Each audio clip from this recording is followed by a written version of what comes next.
Am I correct? Uh, Yes. You'll have a hard time getting the Cabanos. Yeah. Hold on. Hey there, fellas. Sorry I am about my connection. I'm up here in Saskatoon, Saskatchewan. I made the move. You've already taken off? Yeah, I'm going. Thank you. It was a great run for the Republic. That didn't take you very long. The line at the Ambassador Bridge was very long. Hey, Woj, to make a sports corollary here, if that's the correct word. When I was a kid, I was a huge North Carolina basketball fan.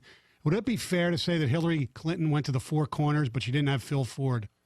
Wow, look at Stoney go. Wow. Well, I made the analogy of the old prevent defense, and Hillary only rushed 3 people for the last 3 weeks or so. Did she put Calvin Johnson back? No, she was waiting for some of that throw back and forth thing, and it never happened. Yeah.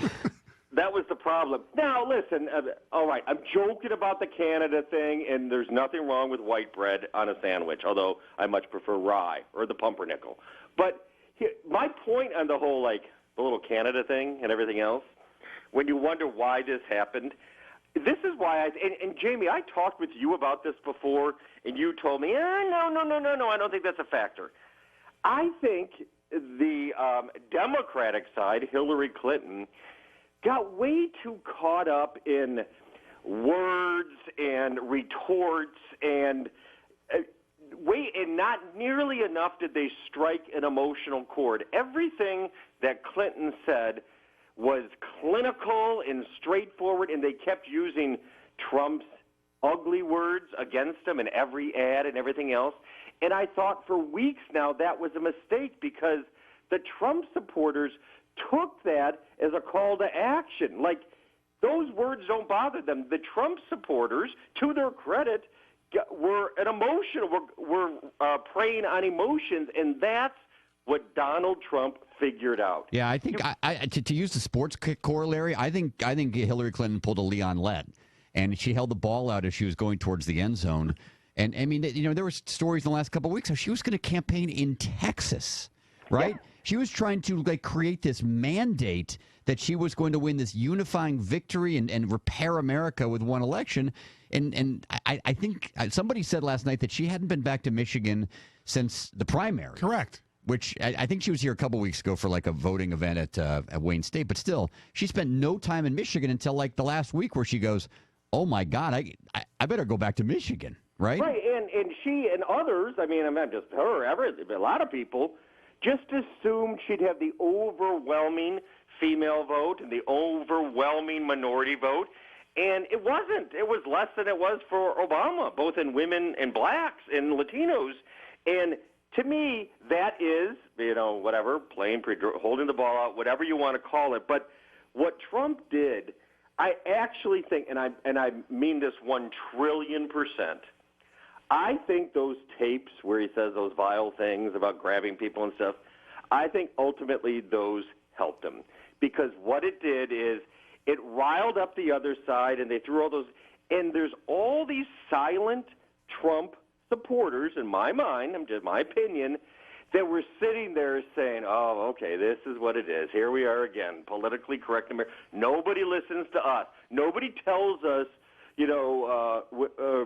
courts us when we say we're sick of this. And we couldn't, the Black Lives Matter moment, a great movement, no doubt about it, as far as symbols and words, but action, it didn't get out a larger black vote, did it? No. Because Colin Kaepernick, the guy behind it, said he didn't vote. Right. Well, but part of that is because, and I'm not going to speak for Colin Kaepernick, but the status quo isn't working, and a vote for Hillary Clinton would be a vote for the status quo. It's very hard to run on the status quo ticket. Status quo, it's like when you and I used to do the show together, and I would chant for pragmatism for Tiger fans. That doesn't incite the masses. Change is what does that, and that's what Trump had. Hillary Clinton couldn't come out and say, I love Obama. He's been a great president. I'm just going to keep doing what he's doing. But she kind of implied that, and that doesn't move the needle very much. Yeah, but you don't have as good of a chance, obviously, in retrospect, when the status quo that you're trying to defend was 8 years of a black president, and you're asking for 4 years of a female president. And I don't care what I'm not saying it's racism and sexism. I'm saying it's generational or Americanism. There are so many pockets. Look at the map, in whether it's rural America or middle America or whatever it is, of people that said, nobody ever listens to us. And some of us, would say, well, that's because there's other issues here. And they go, no. We're angry. And all Trump did was step in and boil that. He just kept stirring the bubbling pot and stirring it. And Hillary and everybody else stepped back and said, oh, this is going to blow up in his face. No one's going to stand for this. And what's amazing is Trump, a hugely successful rich guy, appealed to rural America, where it looks from beyond that. How's Trump going to help them? But he appealed to them. Right, because he preyed on emotions as opposed to just clinical words and recitations of the employment rates. And we said vacuous, empty. What is he? He has no policy. But when you hit emotions, I think that drew more. His people went to the polls. And for whatever reason, the groups that the Democrats thought were going to flock to the polls did not flock. Now, I will say this. Here's one thing to give you encouragement, okay?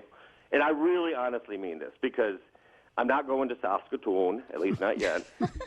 What if Harbaugh moves to Saskatoon? Okay, then I have to go. Yeah, then I have no choice, yeah. Obviously, yeah. But as much as Trump divided things and insulted people and everything else, I truly believed and truly believe that he only did it to get elected. He isn't. He's not going to continue to be so divisive. You started to see it in his acceptance speech, and the reason is because he's a populist. He jumped on a populist wave to get elected, but he is still going to, whatever is the popular thing out there, he is still going to ride that, and I don't think once in office he's going to continue to piss off half the country. I don't think he will. I don't think he will either, but The thing that scares me about him is that he is a very winning-oriented guy, right? Win, lose. He's a winner. He wins.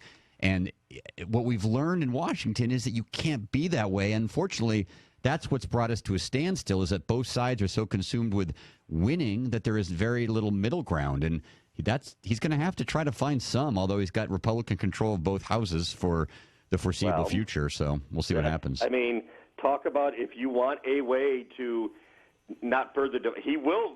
I mean, based on the numbers, he probably will be able to get some things done. But I don't think – I mean, winning means also having a successful country, a powerful country. And I don't think he's going to – even though he might have the ability to, I don't think he's going to ramrod – I don't think he's going to let Putin move into the east wing of the White House. I don't think that's happening.